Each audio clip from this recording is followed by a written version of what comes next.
हाँ बाद में। हाँ बच्चों, तो देखिए,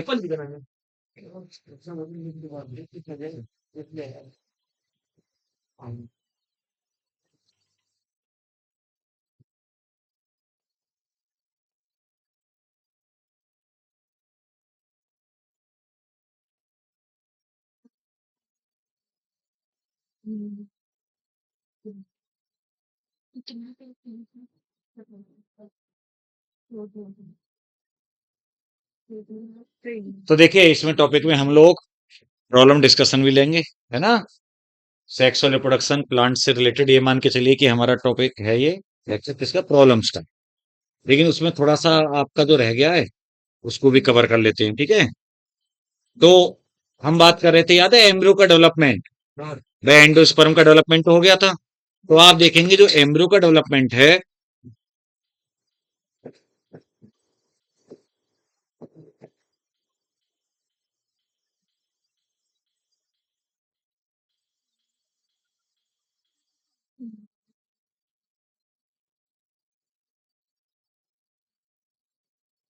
जिसको हम एम्ब्रियोजेनी भी कहते हैं, है ना। तो सबसे पहले ये एक सेल है हमारी जायगोट,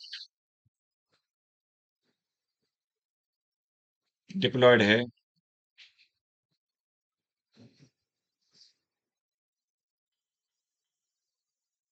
इसमें एक बेटा डिवीजन हुआ माइटोसिस, और माइटोसिस डिवीजन होके दो सेल बन गई। कैसे बन गई?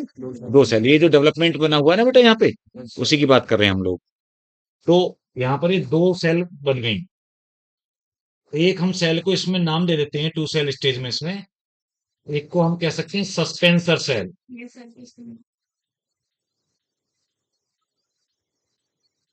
एक एम्ब्रियोनल सेल।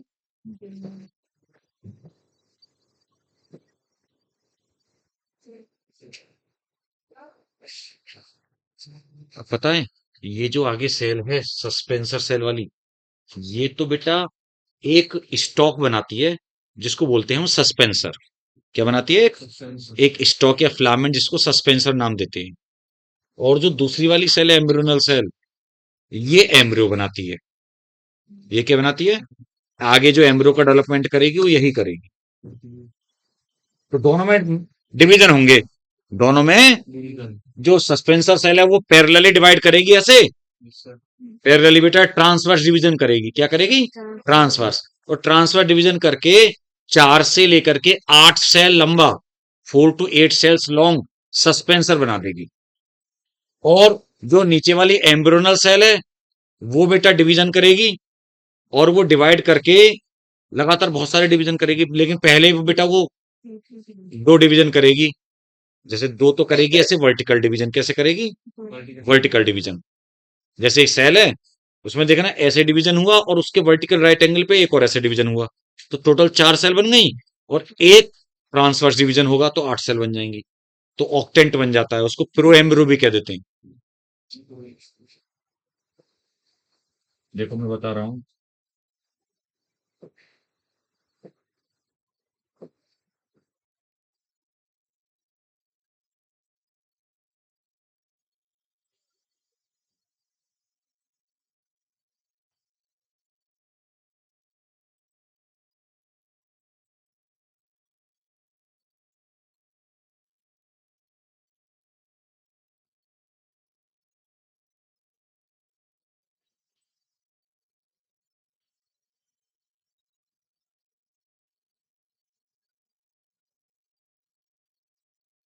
ये एक स्ट्रक्चर बनी।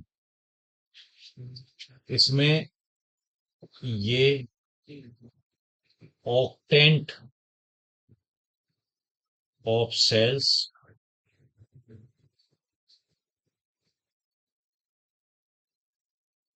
या प्रो एम्ब्रियो है। अच्छा, तुम ये कहोगे कि सर ये ऑक्टेंट कैसे है? 4 पीछे हैं। इसको 4 ही दिख रही हैं आपको सामने से। 4 सेल इसकी पीछे की तरफ है बेटा, इसीलिए नहीं दिख पा रही हैं। और ये सबसे ऊपर वाली एक सेल ये होती है हॉस्टोरियल।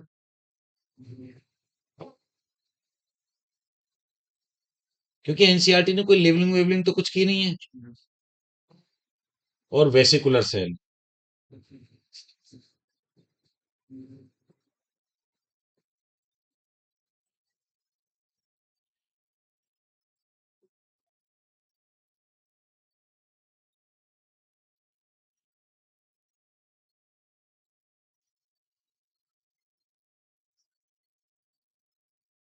ये सस्पेंसर है।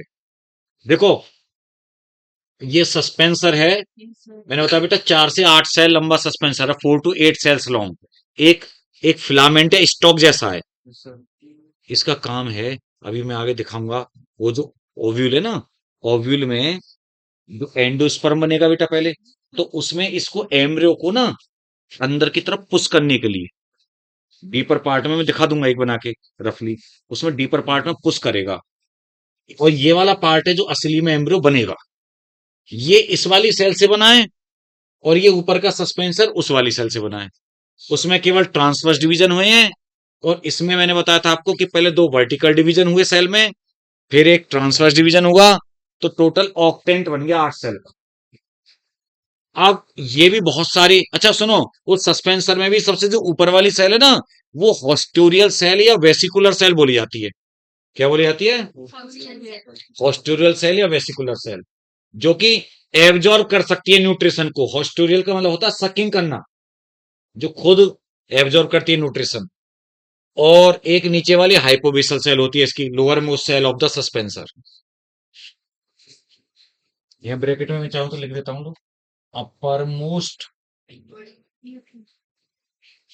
सेल ऑफ सस्पेंसर, और ये हाइपोबेसल है।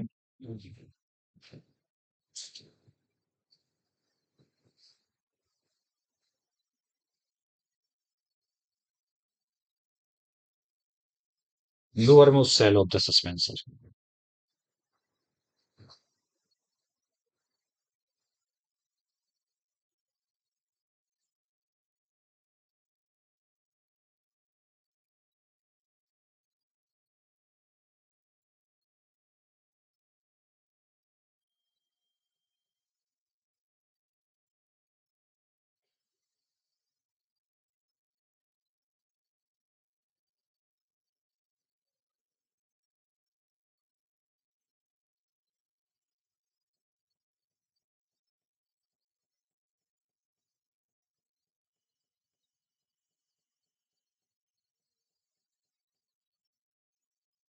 अब देखिए, सस्पेंसर तो उतना ही रहेगा जो है ना बेटू। लेकिन जो नीचे वाला जो एम्ब्रियो वाला पार्ट है, वो डेवलप होता जा रहा है अब। और अब काफी बड़ा एम्ब्रियो बन गया ना, तो ये होता है ग्लोबुलर एम्ब्रियो। इस स्टेज को क्या कहते हैं? Globular embryo stage.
एक चीज नोटिस करेंगे अब आप, ये हार्ट शेप स्टेज है बेटा। आप कहेंगे कि सर सस्पेंसर आपने छोटा कर दिया। नहीं बेटा, मैंने सस्पेंसर छोटा नहीं किया। चक्कर क्या है, मेरे पास में दो ऑप्शन थे। या तो मैं सस्पेंसर इतना ही बनाऊं और उसके मुकाबले ये इसको एम्ब्रो को बहुत बड़ा बनाऊं, या मैं क्या करूं, मैं सस्पेंसर को छोटा दिखा दूं, है ना। एम्ब्रो उतना ही बनाया मैंने।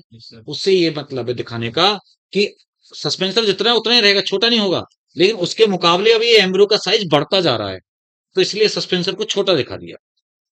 ठीक है, क्योंकि हम इतना दिखा नहीं सकते। अब देखना, इसके बाद में जो अगली स्टेज आएगी लास्ट फाइनल, उसमें भी हमने ये सस्पेंसर दिखा दिया।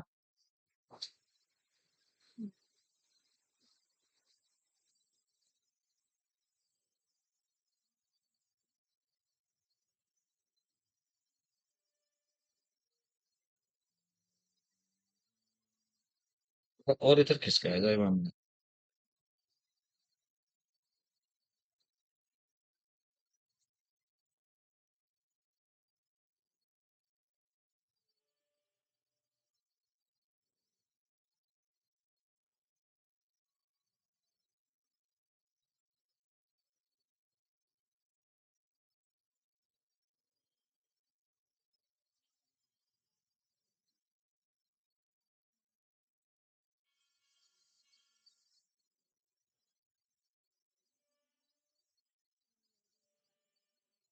ठीक है।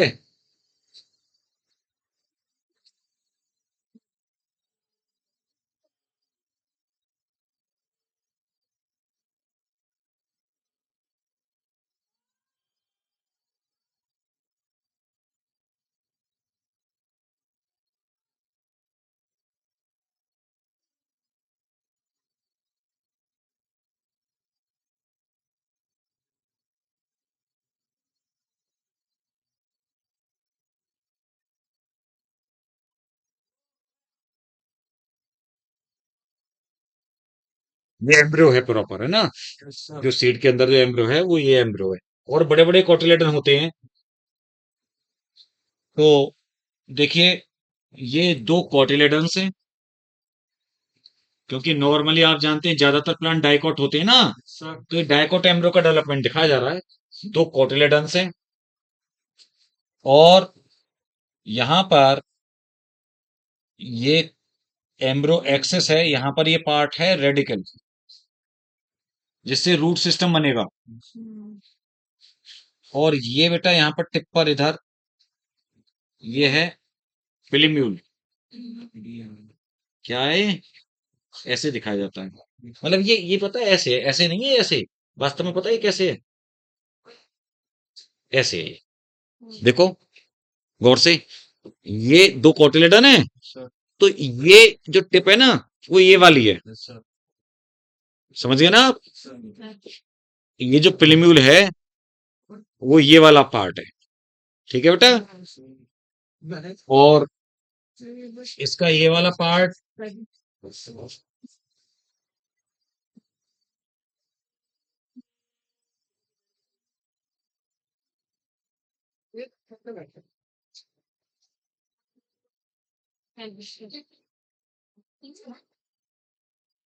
ये मैच्योर एम्ब्रियो है भाई।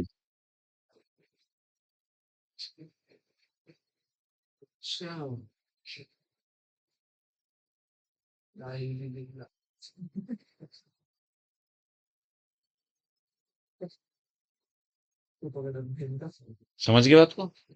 तो ये एम्ब्रियो का डेवलपमेंट है, जो आपको ये यहीं पे जो दिखा रखा हूँ। आप इसमें भी मैं देख पा रहे हैं कि देखना, जो ग्लोबुलर स्पेस है तो उसमें देखना सस्पेंसर कितना बड़ा है, और दूसरे वाले में हार्ट शेप में छोटा, तो वो छोटा नहीं हुआ है।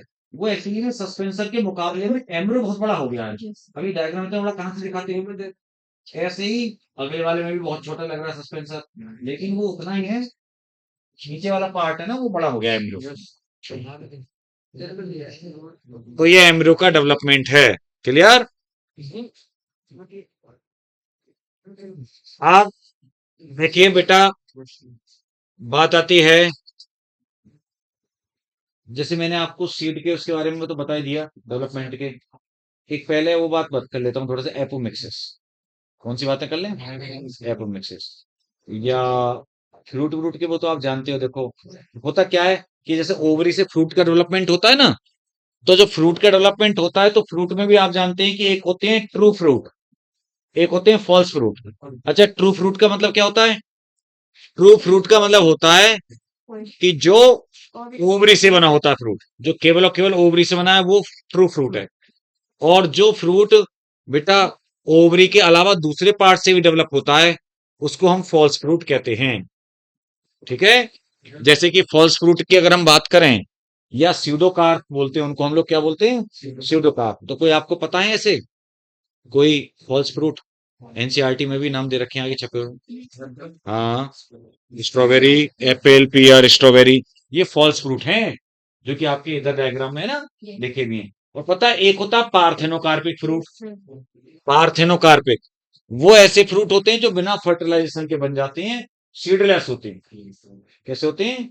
सीडलेस। वो पार्थेनोकार्पिक फ्रूट होते हैं।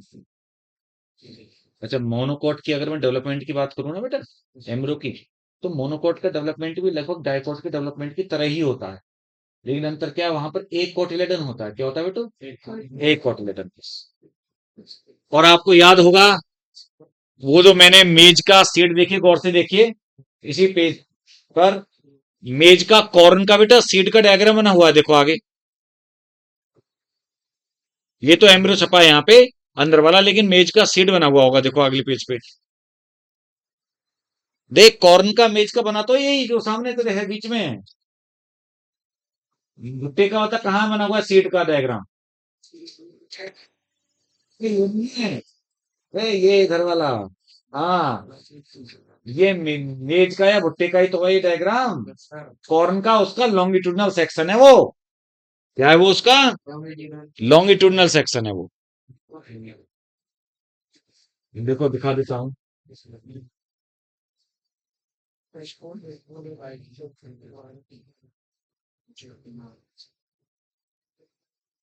इस टाइप से बना हुआ एक आपको दिख रहा, नहीं दिख रहा ऐसे? है ना? इस टाइप से है ना? तो ये जो आपको मेज का कॉर्न का सीड सा दिख रहा है, तो आप देख पा रहे होते हैं कि इसमें ये तो पूरा एंडोस्पर्म में भरा हुआ। क्या होता है ये? एंडोस्पर्म। और इस पे देखिए एक एलुरोन लेयर होती है, ये पढ़ा चुका हूं तुम्हें सर पहले। एक ये एलुरोन लेयर होती है जो इसको कवर कर रही है, और ये भी 3N होती है। मॉर्फोलॉजी में पढ़ा हुआ है, ये भी ट्रिपलेट होती है 3N। और ये सबसे ऊपर जो स्ट्रक्चर है आप देख रहे हैं अपनी एनसीईआरटी में भी, ये पता है पेरिकार्प और सीड कोट फ्यूज्ड है।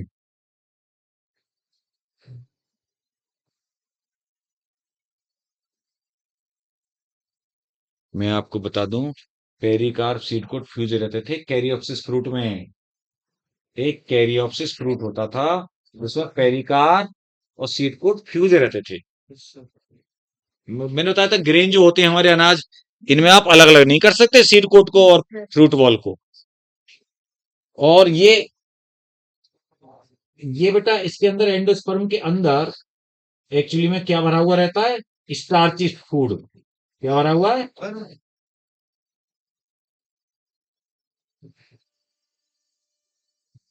स्टार्च। ये बड़ा सीट वो कर रहे हैं ना, तो उसकी आवाज आ रही है। ये बच्चे बदतमीज है। और सही बात बोली भाई। ये देखिए, टीचर भी बदतमीज। यहाँ पर देखें बेटा, ये स्कूटेलम, यहाँ यहाँ पे जो मोनोकोट में जो एक सिंगल कोटिलेडन होता है, सिंगल सील्ड शिप कोटिलेडन, उसका नाम होता है स्कूटेलम। ध्यान रखिएगा, क्या नाम होता है? स्कूटेलम। और बेटा कोलियोप्टाइल कोलियोराइजा होते हैं, जो कि शीत होती हैं। देखिए रेडिकल की शीत का नाम आप देख पा रहे होंगे एनसीईआरटी में। रेडिकल की जो शीत है उसका नाम है कोलियोराइजा, और जो प्लेम्यूल की जो शीत है उसका नाम है कोलियोप्टाइल। ठीक है, ये तो मोनोकॉट के शीट का डायग्राम था। अब मैं अगर आपको एक बात बताऊं कि ये जो मोनोकॉट का जो एम्ब्रियो था ना बेटा, देखो ये वाला जो पेज है 35, दिख रहा है इस पे डायग्राम 35 पे। इसमें जरा गौर से एक बात और देखें, ये वो तो सीड बताया था वो हमने उसी का, और उसी में ये जो एम्ब्रियो मोनोकॉट या ग्रासिस का जो एम्ब्रियो है मोस्टली वो ऐसे शेप में होता है, जैसे वो होता है डाइकॉट के ऐसे शेप में, मोनोकॉट का ऐसे होता है। तो पता है, इसमें गौर से देखो एक जगह पर तुम्हें एपीब्लास्ट करके लिखा मिलेगा लेवलिंग में, है ना? वो मेटल में कहीं नहीं छपा हुआ। ध्यान से सुन लेना मेरी बात। देखिए मोनोकॉट एम्ब्रियो के डेवलपमेंट में आपको स्कूटेलम दिख जाएगा, एक स्कूटेलम दिख जाएगा आपको। आपको प्लेम्यूल रेडिकल कोटिलेडन ये दिख जाएगा, क्योंकि कोटिलेडन तो वही स्कूटेलम ही एक सिंगल कोटिलेडन है। ठीक है, लेकिन एक एपीब्लास्ट है, पता है ये मोनोकॉट का सेकंड कोटिलेडन है, जो रूडिमेंट्री या वेस्टिजियल है, एपीब्लास्ट।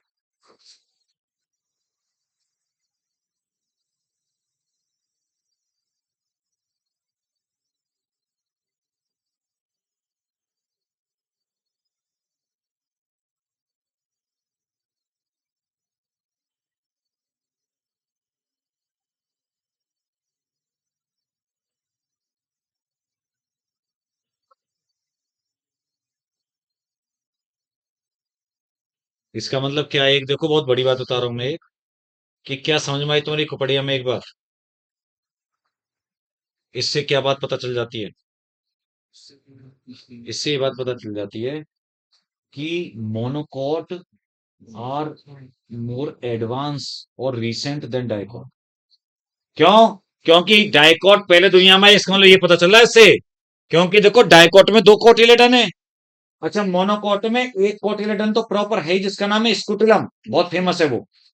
और एक रूडिमेंट्री यानी अवशेषी के फॉर्म में मिला अवशेषी कोटिलेडन, जो पहले था, इसका मतलब पहले तो वेल डेवलप था, अब रह गया यहाँ पे केवल रूडिमेंट्री, इसका नाम दे दिया एपीब्लास्ट, एक छोटा सा पार्ट रह गया। इसका मतलब मोनोकॉट डाइकॉट से डेवलप हुए हैं। बात समझे आप? तो ये बात उसमें बस डायग्राम में लिखी हुई है, तो इसलिए क्वेश्चन तो इस पर आ ही सकता है, एनसीईआरटी के डायग्राम में है, उसमें आप जरूर मेंशन कर लें। ठीक है, तो डाइकॉट मोनोकॉट ये आपने एम्ब्रियो के डेवलपमेंट वगैरह पढ़ लिए, मैंने आपको फ्रूट्स भी बता दिए। और देखो एक बार फिर से मैं थोड़ा सा याद दिला दूं, वैसे मैं मॉर्फोलॉजी में बता चुका हूं, एक दो शब्द आपको देखो, पेरिस्पर्म एंड, हाँ, जो एंडोस्पर्म, ये नहीं लिखा सीड, सीड में आप आ जाइए, सीड वाले हेडिंग में नॉन एंडोस्पर्मिक एक्सेल्यूमिनस ये सब बता चुका मैं। अब इसमें ये टर्म मिलेगा पेरिस्पर्म। मिल गया ना? बड़ा इंपॉर्टेंट सा टर्म है ये। बेटा नॉर्मली क्या होता है, देखिए आप जानते हैं कि नॉर्मली न्यूसीलस जो होता है बेटा, वो एम्ब्रियोसेक के डेवलपमेंट में, ओव्यूल के अंदर न्यूसीलस होता है ना, तो वो एम्ब्रियोसेक के डेवलपमेंट में खत्म हो जाता है। क्या होता है? खत्म हो जाता है। लेकिन कभी कभी वो न्यूसीलस सीड में एक थिन लेयर के फॉर्म में परसिस्ट करता है, एक थिन लेयर के रूप में वो परसिस्ट करता है, तो उसको बोलते हैं पेरिस्पर्म। यानी ये रिमेन है, रिमेन्स मतलब उसका थोड़ा सा पार्ट जो शेष रह गया, किसका? न्यूसीलस का, रिमेन्स ऑफ न्यूसीलस या रेमिनेंट ऑफ न्यूसीलस इन सीड्स। और ये किसमें देखने को मिलता है? सही में नहीं देखने को मिलता पेरिस्पर्म, ये देखने को मिलता है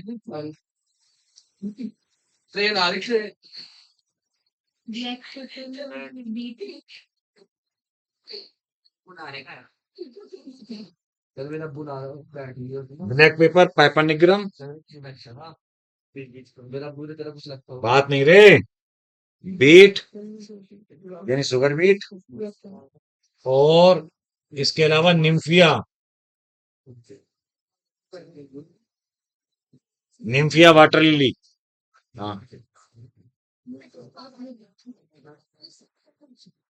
अच्छा, ये मैंने पेरिस्पर्म लिखते लिखते लिख दिया।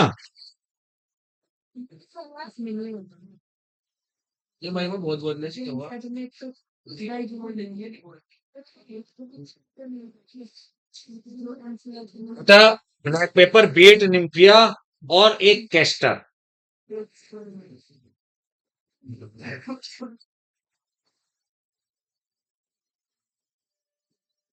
कैस्टर का नाम रिसिनस भी होता है। रिसिनस ध्यान रखिएगा। तो ये आप एग्जाम्पल अगर कोई नहीं है उसमें तो ऐड कर सकते हैं, शायद कैस्टर नहीं है, शायद दो ही दिए है ना, ब्लैक पेपर बीट। तो निम्फिया कैस्टर आप ऐड कर सकते हैं। इनमें भी पेरिस्पर्म रह जाता है थोड़ी सी लेयर के फॉर्म में। ठीक है।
तो नहीं।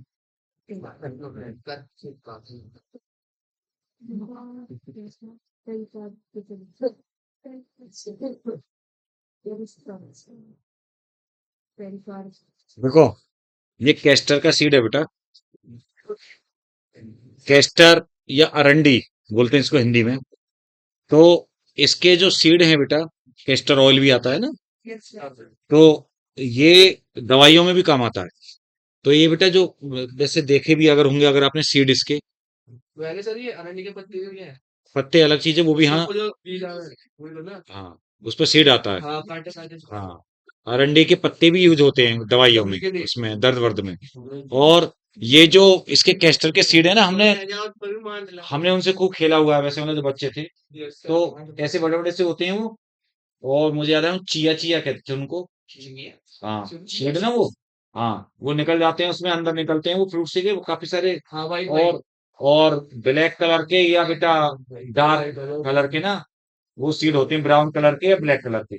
और उनके ऊपर ना, ये जो मैं बता रहा हूँ केरंकल या car uncle, car uncle, car वाले अंकल, तो पता है ये व्हाइट व्हाइट या क्रीम कलर का सा आउटग्रोथ होती है।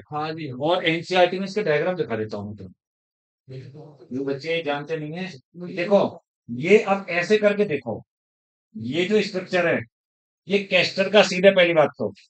और ये जो स्ट्रक्चर है यहाँ पे ऊपर, तुम्हारे में नहीं है, ये वही घर है, घर वाले में यहाँ पे है ना। तो ये जो स्ट्रक्चर है ना, ये इसको लेबलिंग कर लेंगे हम कैर अंकल। ये जो ऊपर आउटग्रो दिख रही है, लेबलिंग कर लो उसको।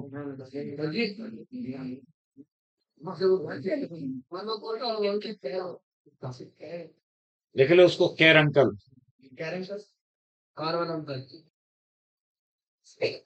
ठीक है बेटा। पता क्या होता है, ये जो कैस्टर के सीड है ना, ये जो कैरंकेल होता है, ये आउटग्रोथ जो होती है ना, माइक्रोपाइल आउटग्रोथ, इसमें क्या होता है, शुगर कंपाउंड इकट्ठे होते हैं। या रिसिनस, कैस्टर का नाम मैंने होता है रिसिनस होता है। तो रिसिनोलिक एसिड पाया जाता है। क्या पाया जाता है? रिसिनोलिक एसिड, जिससे चींटियां अट्रैक्ट होती हैं और इसको उठा करके ले जाती हैं सीड को। मतलब सीड का डिस्पर्जल चींटियों के द्वारा होता है। एक जगह से दूसरी जगह जो सीड डिस्पर्ज हो जाते हैं किसकी वजह से हो जाते हैं? चींटियों के द्वारा। तो ये उनके डिस्पोजल में भी हेल्प कर रहा है जो कैरनकिल है। खैर ठीक है। अब देखिए हम बात आगे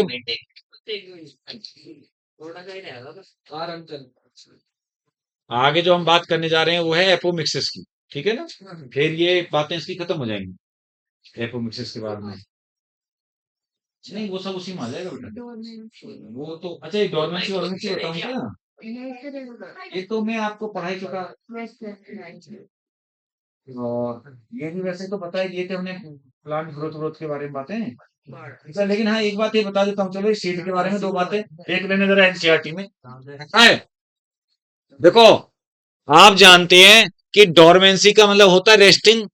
एक ऐसी रेस्टिंग जब सीड जर्मिनेट नहीं करता तो वो डोरमेंसी है। मैंने बताया था अभी आपको डिटेल में काफी कुछ। ठीक है, कि जब फेवरेबल कंडीशन अगर हो तब भी नहीं कर कोई जर्मिनेट कर पाते। तो पता है सीड, ऐसे ऐसे सीड मिले हैं कि बहुत पुराने प्लांट के, और वो आज तक भी बेटा सीड मिले हैं वायबल कंडीशन में। वायबल मतलब जिंदा कंडीशन में। एक होते हैं वायबल सीड, मैंने बताया नहीं था कि जैसे फार्मर बहुत सारे सीड अगर वो यूज करता है खेतों में, तो उसमें बहुत सारे सीड वायबल होते हैं लिविंग, बहुत से डेड हो चुके होते हैं। ऊपर से देख के ऐसे पता नहीं चलता है ना, उसकी एक टेस्टिंग होती है। तो पता है जो प्लांट बहुत पहले गुजर गए, मतलब है नहीं, एक्सटिंक्ट हो गए, उनके सीड भी मिले हैं। जैसे कि दो ऐसे केसेस पे आपके नीट में या आईपीएमटी में दोनों पे क्वेश्चन आ चुका है। एक तो हाँ इसी पेज पे लास्ट वाले पेज पे मिलेगा बेटा, ऊपर है ना, तो वो आपको मिलेंगे। एक तो है देखिए ल्यूपिनस या लुपिन सीड। देखो ल्यूपिनस का सीड मिला है, ल्यूपिन का नहीं मिला आपको। तो मैं सेंटेंस पढ़ के बता देता हूँ। हाँ, ये अंडरलाइन नहीं है ना, दिखा पेन दे मुझे।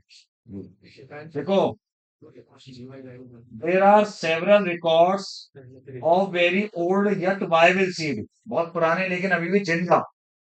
The oldest is that of lupin, lupinus, इसमें क्वेश्चन आ चुका है। Lupinus arcticus excavated, excavated, excavated का मतलब है वहां से निकाला गया है ना, कहाँ पे उसे मिला वो हमें। एक्सकेवेटेड फ्रॉम आर्टिक टुंड्रा, कहां से मिला? आर्टिक टुंड्रा से मिला। The seed germinated and flower after an estimated record of 10,000 years of dormancy, मतलब 10,000 साल डोरमेंसी में रहने के बाद में भी वो आज मिला हमें, है ना। या देखिए लिखा है सीड जर्मिनेट किया और फ्लावर भी किया। हाँ, उसने सीड ने जर्मिनेट किया और फ्लावर किया कितने साल बाद? 10,000 साल बाद सीड जर्मिनेट हुआ, ये रिकॉर्ड है। और एक दूसरा केस है रिसेंट रिकॉर्ड, 2,000 साल पुराना old, 2000 old viable seed date palm का, है ना बेटा।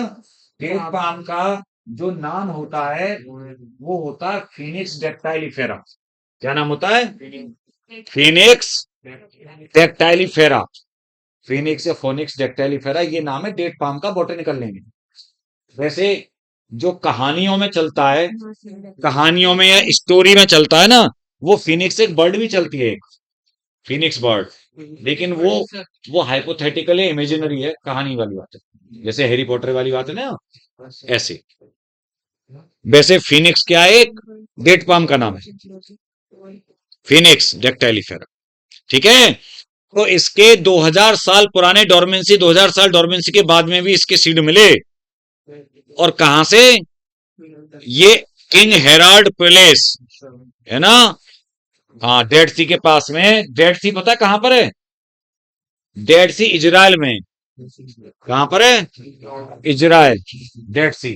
तो वहां पे डेड सी के पास में किंग हेराल्ड पैलेस था, मतलब राजा जो किंग हेराल्ड पैलेस, वहां पर ये मिले। कितने पुराने हैं ये? 2,000 साल पुराने सीड्स।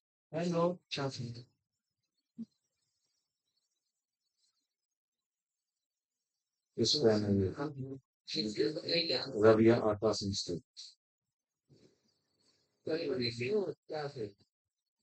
हाँ भाई, तो देखिए,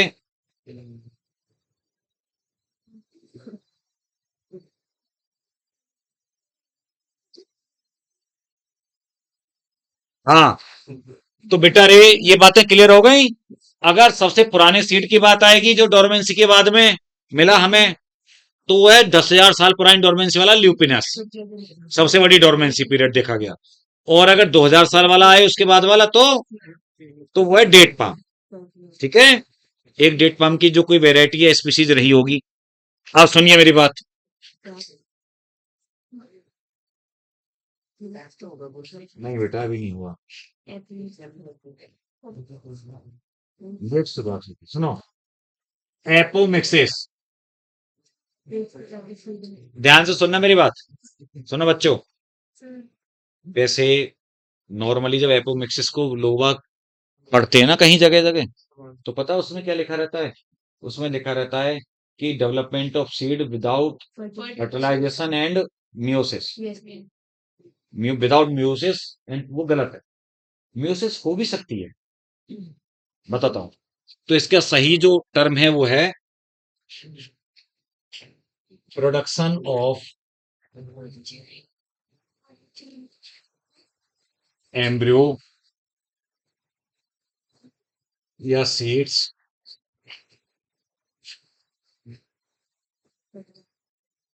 विदाउट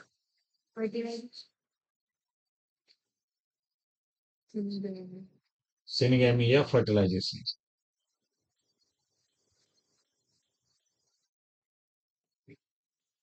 ठीक है बेटा। बिना फर्टिलाइजेशन या सिनगेमी के और एम्ब्रियो या सीड का डेवलपमेंट होना।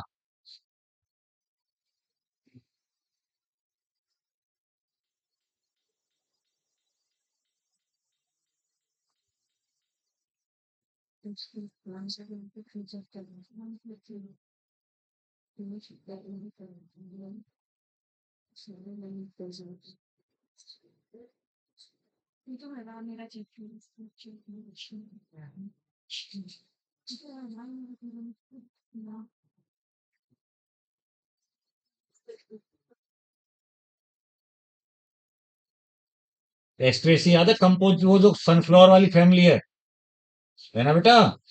एनसीईआरटी के बारे में बात बता रहा हूँ पहले नाम।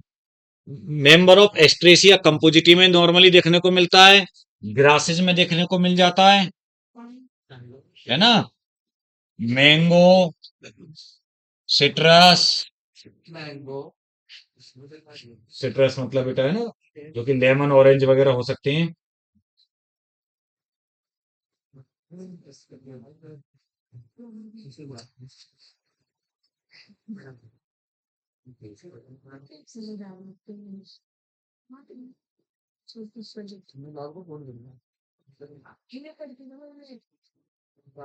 बात नहीं रे। तो बेटा ये एपोमिक्सिस इन प्लांट्स में देखने को मिल जाता है काफी ज्यादा। हालांकि और बहुत सारे एग्जाम्पल हो सकते हैं, लेकिन ये तो हमने वो कुछ कुछ नाम लिए फेमस फेमस। क्योंकि देखिए एस्ट्रेसी फैमिली, ग्रासेज और मैंगो और जो लेमन है, ये सब आपके एनसीईआरटी में लिखे हुए हैं।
पता है एपोमिक्सिस के तीन टाइप हो सकते हैं वैसे देखा जाए तो।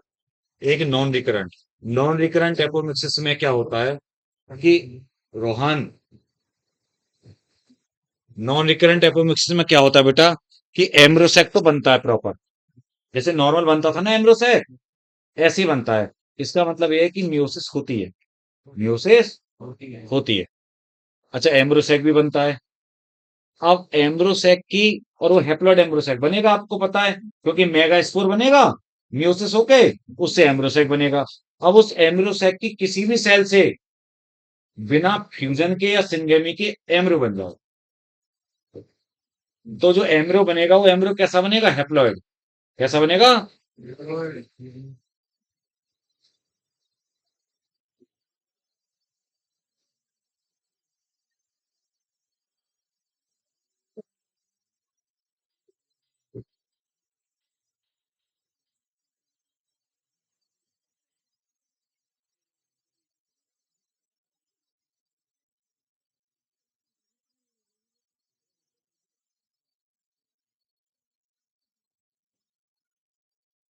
Meiosis present, embryosac is haploid.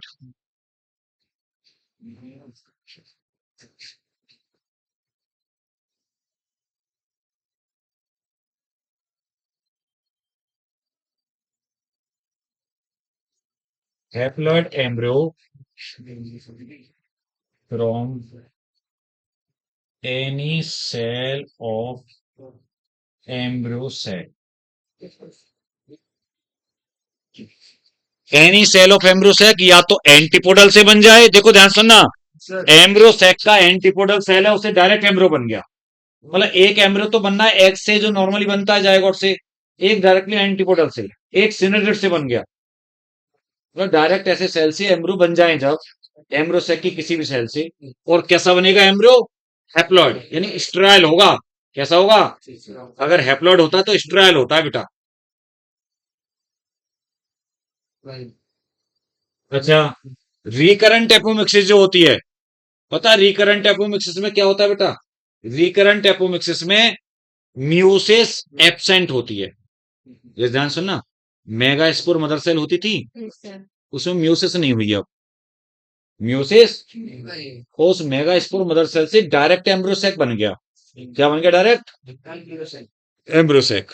तो जब एम्ब्रोसैक मेगास्पोर मदर सेल से डायरेक्ट बनेगा, तो इसका मतलब हर एक सेल उसकी डिप्लॉयड बनेगी।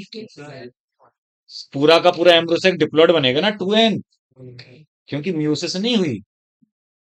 तो एग भी डिप्लॉयड, सिनर्जिड भी डिप्लॉयड, एंटीपोडल सब डिप्लॉयड। अब उसकी किसी भी सेल से बिना फ्यूजन के, क्योंकि देखिए फ्यूजन सिनगेमी तो किसी में भी नहीं होती, आप जानते हो, वो तो एपोमिक्सिस का ही मीनिंग है कि म्यू से सिनगेमी एब्सेंट होती है ना। तो उसकी फिर किसी भी सेल से एम्ब्रो बनेगा, इसका मतलब डिप्लॉयड बनेगा, बिना फ्यूजन के बनेगा लेकिन डिप्लॉयड बनेगा।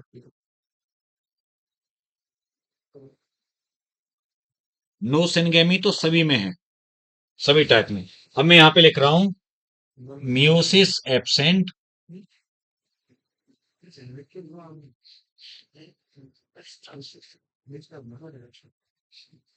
और डिप्लॉयड एम्ब्रोसेक।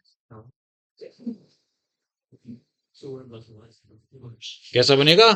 डिप्लॉयड एम्ब्रोसेक। बेटा उधर ध्यान मत दो, तुम लोग उनकी बातें फालतू में बोल रहे हैं, बोलने दो। तो मियोसिस एब्सेंट है, यहाँ पे मियोसिस प्रेजेंट है, डिप्लॉयड एम्ब्रोसेक बन गया। अब इसकी किसी भी सेल से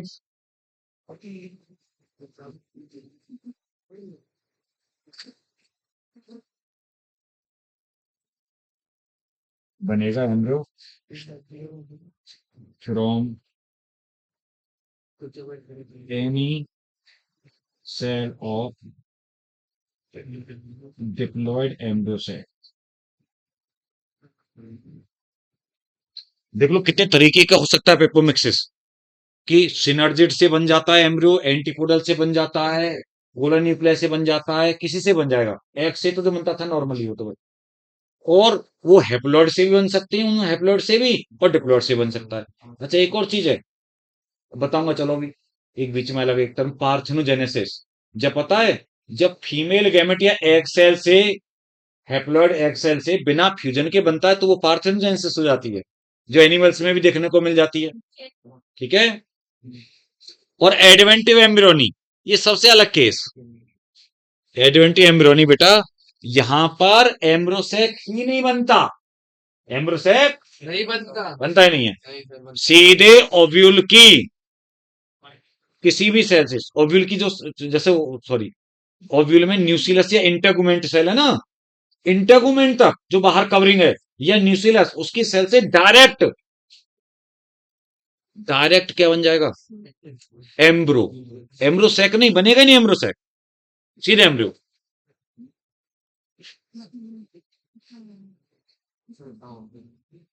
छोटा हो गया।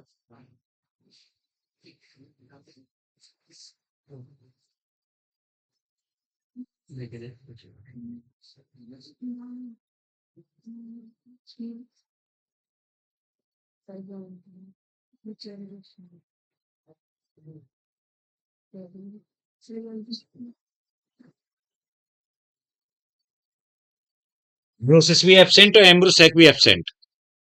और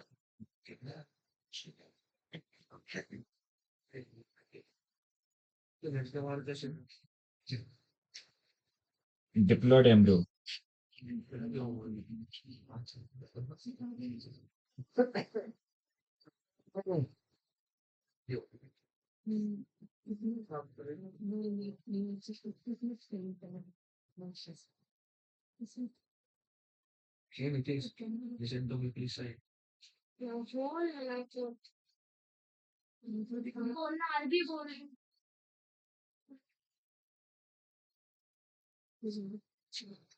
न्यूसीलिया से इंटेगुमेंट से डायरेक्टली डेवलप हो जाता है। इसको बोलते हैं एडवेंटिव एम्ब्रोनी। क्या बोलते हैं इसको हम? एडवेंटिव एम्ब्रोनी। बातें मत कर भाई, मत कर बातें, देख ले।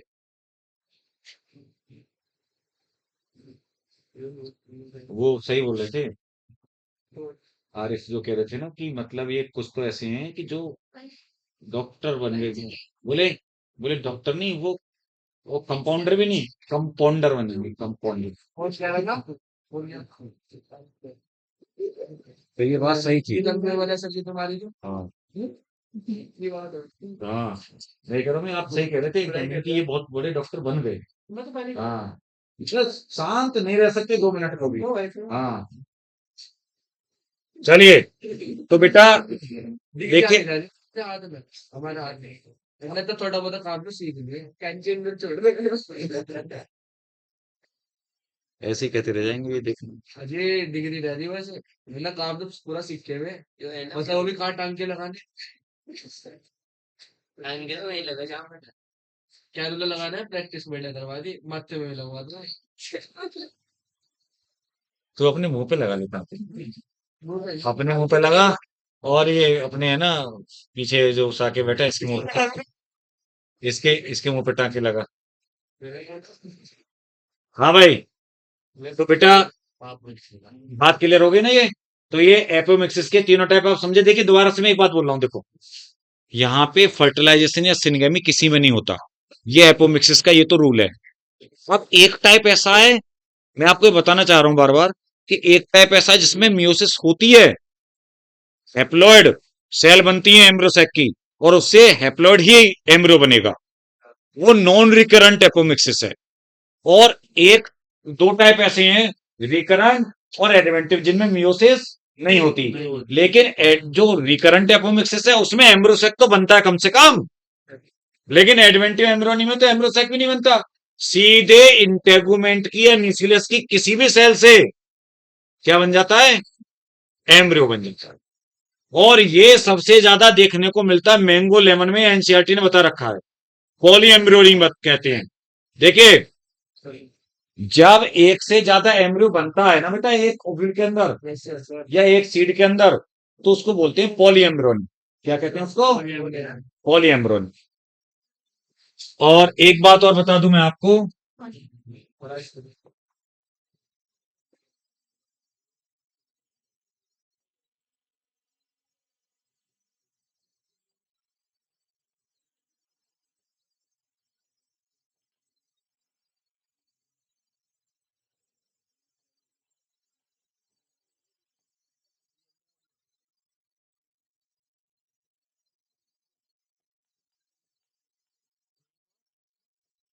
बेटा सिट्रस में और लेमन में न्यूसिलर पॉली एम्ब्रियोनी कॉमन है।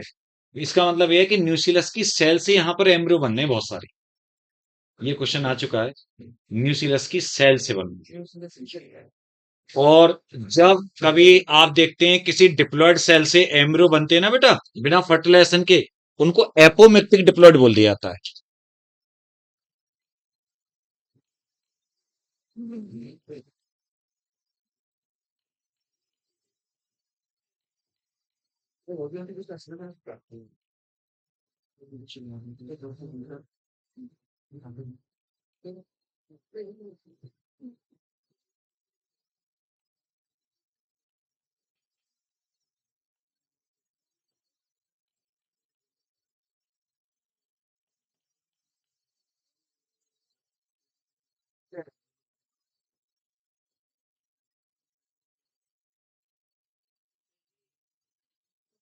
क्या है?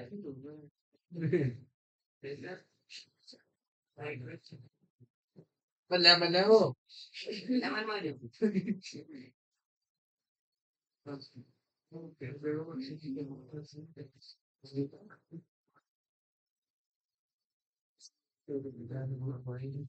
जो एम्ब्रियो एपोमिक्सिस में बनते हैं उनको क्या कह देते हैं हम लोग, लेकिन डिप्लॉयड सेल से उनको बोल देते हैं एपोमिक्टिक डिप्लॉयड। ये ध्यान रखिए, इस पे क्वेश्चन एक दो आया हुआ है। और लेमन में किसके बेटा कॉमन है कैसे, ऑरेंज में लेमन में न्यूसीलस से बनने वाले एम्ब्रियो ज्यादा कॉमन है, न्यूसीलस से बनते हैं। यानी कुछ करना ही नहीं पड़ रहा, सीधे न्यूसीलस से सीधे डायरेक्ट एम्ब्रियो। ये पॉलीएम्ब्रियोनी में एक टर्म और होता है बेटा, पता है?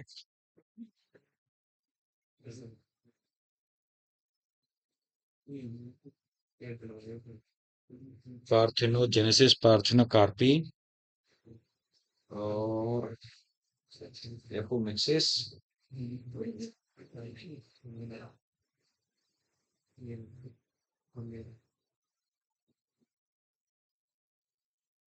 सीट फॉर्मेशन के लिए टर्म और होता था शायद।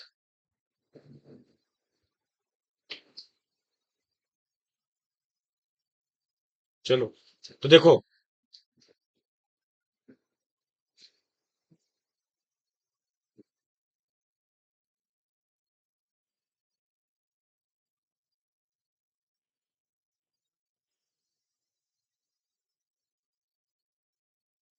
इन दोनों शब्दों में एकदम क्लियर कट रखना दिमाग में अपने, कभी कंफ्यूज मत होना। पार्थिनोजेनेसिस क्या है बेटा? पार्थिनोजेनेसिस का मतलब है कि अनफर्टिलाइज्ड एग या फीमेल गैमेट से जब एम्ब्रो बन जाता है, फ्रूट नहीं, जो एम्ब्रो बन जाता है।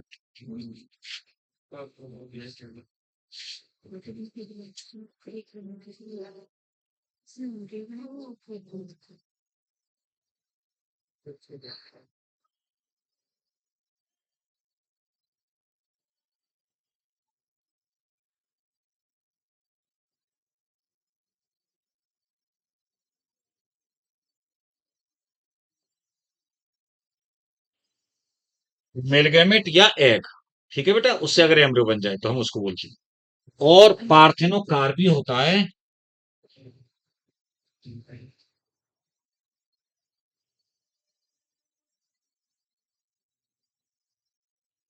फ्रूट या एम्ब्रो का डेवलपमेंट, उसका फ्रूट का डेवलपमेंट या फॉर्मेशन है ना बेटा। और वो फ्रूट कैसे होते हैं? सीडलेस।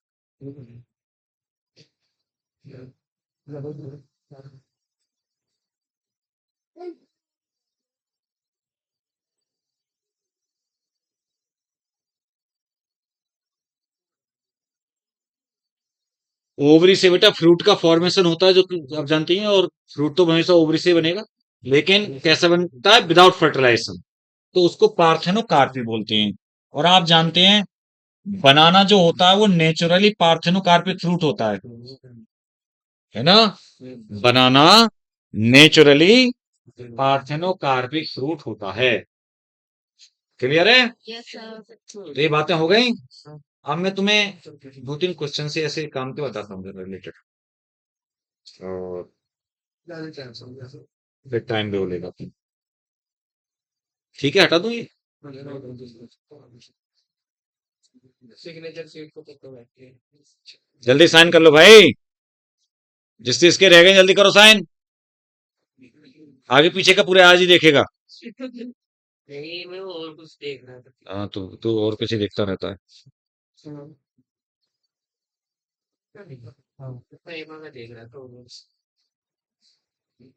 महिमा की चिंता है वो। तू अपनी चिंता कर ले। मैं तो अपनी है, अपने घर वालों की है। तो आप फिर हमारे गुरुजी वो हो। बीच में बोलता क्यों है? मैंने बोला ना कमेंट्री लेनी जरूरी है। कहीं भी जाएगा ना तो बहुत बड़ी दिक्कतें आएंगी तुझे। कह रहा है मैं भर्ती भर्ती में जाऊंगा, उसमें जाऊंगा। भर्ती में तो बोलना पड़ेगा जी भर्ती इधर। में बोलना पड़ा है बेटा, लेकिन वहां पे ना वो जो तुम्हारा बॉस है, अधिकारी है, वो ट्रेनर ऐसी लताड़ लगावे, अगर मतलब अगर डिसिप्लिन में ना रहे ना तो दूसरे ही दिन भगा देगा। दूसरे दिन नहीं हड्डा हाँ, तोड़ा है। हाथ पे तोड़ के डाल देते हैं वो ट्रेनिंग में। भाई का डंडा लगा था, मार किसी और के रहा था, मैंने बता दिया फंसा फंसा के पागल कर देगा उसको। वो तो किस्मत ने साथ दिया, फाइनल मैरिज से बाहर है। ठंडा जाना अच्छा। तो इसीलिए ये हमेशा, क्योंकि जो आपकी एक वो आदत पड़ जाती है, पता है, और वो आदत हर जगह, हर उसमें जाओगे किसी भी क्षेत्र में, वो आदत आपकी बेटा साथ ही जाएंगी।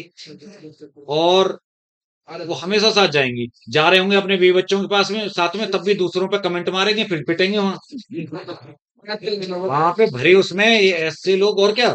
जब जैसे कमेंट बाजी जो करने की आदत है बिना बात के, जब मैंने कितनी बार बोला है कि जाके अपनी माँ बहन पे जाके कमेंट मानना अगर तुम दूसरों पे मानना चाहते हो तो। वो नहीं आया उसको बोलो नहीं। तो वो नहीं है वहां तो कमेंट नहीं मारा जाएगा। मतलब जो भाई दूसरों को भी तो ये समझो कि तुम सुधर ही नहीं सकते कभी भी। तो बेटा देखिए,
बेटा देखिए ये क्वेश्चन है आपका, आपको मिलेगा उसमें प्रीव्यू, उसमें आया हुआ है ना, कि अगर आप देखें एक प्लांट है टेट्राप्लॉइड मेल प्लांट 4N, और एक बेटा फीमेल प्लांट है डिप्लॉइड 2N। अब इनका क्रॉस कराया जा रहा है, तो एम्ब्रो की और एंडोस्पर्म की प्लॉइडी बतानी है। तो बता सकता है बच्चा कैसे निकलेगा?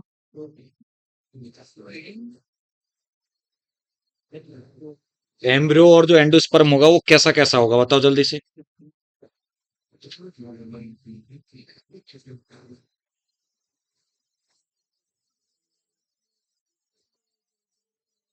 एक तो 4N है, एक 2N है, इनका क्रॉस कराया गया है। तो अब जो बनने वाला एम्ब्रो है ना, उसका पूछा जा रहा है, और जो एंडोस्पर्म बनेगा उसका पूछा जा रहा है।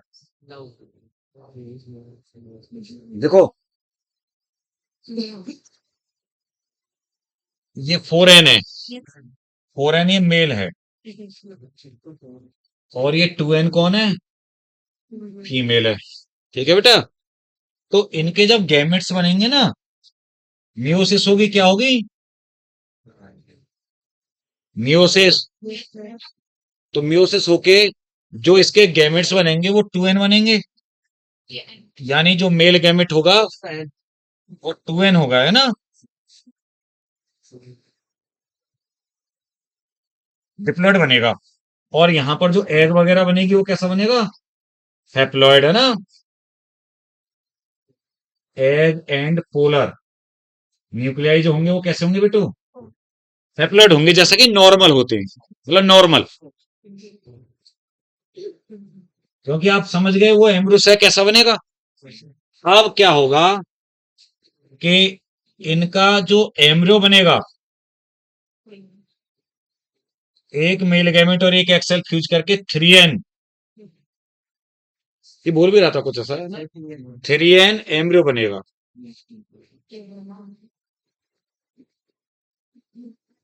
एम्ब्रियो मतलब जायगोट। और इसके अलावा अगर बात करें तो कोई एंडोस्पर्म की अलग से लिखें, तो एंडोस्पर्म में आप जानते हो कि एक मेल गैमेट होता है, एक मेल प्लस 2 पोलर न्यूक्लियाई। तो यानी इजिकल टू हम बोले यहाँ पे 2n+n+n। तो कैसा हो गया ये, कैसा बनेगा एंडोस्पर्म, 4n। कैसा बनेगा बेटू, 4n। यानी इस क्वेश्चन का आंसर ये होगा, नोट कर लें कि एंडोस्पर्म 4n होगा इसमें, और जो एम्ब्रियो होगा वो 3n बनेगा। लेकिन मैं अगर रिवर्स कर दूं इसको, क्वेश्चन को उल्टा, मतलब मैं इस बार टेट्राप्लॉइड फीमेल प्लांट ले लूं और डिप्लॉइड मेल प्लांट अगर ले लूं, तो क्या होगा उस कंडीशन में, हाँ एम्ब्रियो 3n ही रहेगा, है ना। देखो यहाँ पे मैंने दूसरा क्वेश्चन कर दिया है ना, यहां कर दिया 4n वाला तो फीमेल प्लांट है और डिप्लॉयड वाला मेल प्लांट है, तो एम्ब्रियो तो 3n ही रहेगा, बिल्कुल सही बोल रही है। और एंडोस्पर्म कैसा हो जाएगा बेटू, हाँ राइट, एंडोस्पर्म हो जाएगा मेल का एक n और 2 पोलर न्यूक्लियाई के 2n+2n।